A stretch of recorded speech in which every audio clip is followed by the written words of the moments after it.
Ukraine War Roundup. A drone attack and a fire engine delivery. A week after Russia's mass missile strikes on Ukraine in retaliation for the attack on the Crimea Bridge, the Russians struck Kyiv from the air again, but this time using kamikaze drones.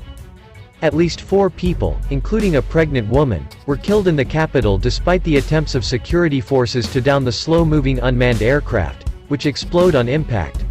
4 others also died in the northern region of Sumy in strikes reportedly targeting energy infrastructure.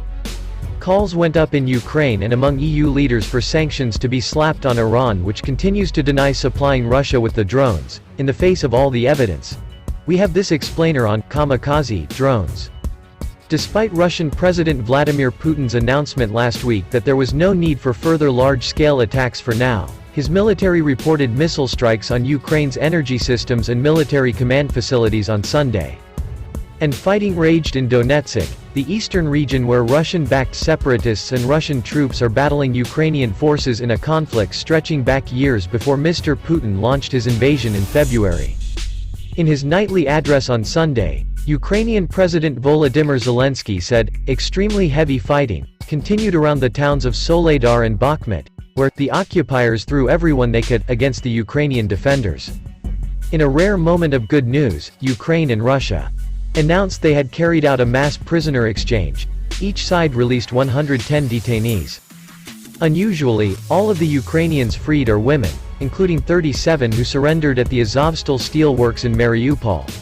They were swapped mainly for sailors from crews of Russian merchant ships detained since the start of the war, but also a number of soldiers.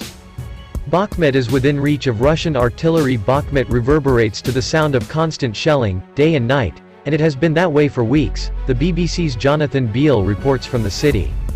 Most of its 70,000 citizens have already fled, and those who remain are mostly the elderly, living without running water or electricity. People are exhausted, says Olena, nearly 70, as she waits in a queue to be evacuated. Life has become too hard, she says, having to cook food on an open fire and fetch buckets of water. "I curse the one who started this war," she says. "I curse him 100 times." For Russia to have any chance of advancing in Donetsk, it must replenish its forces after the bruising it received in the first months of the invasion.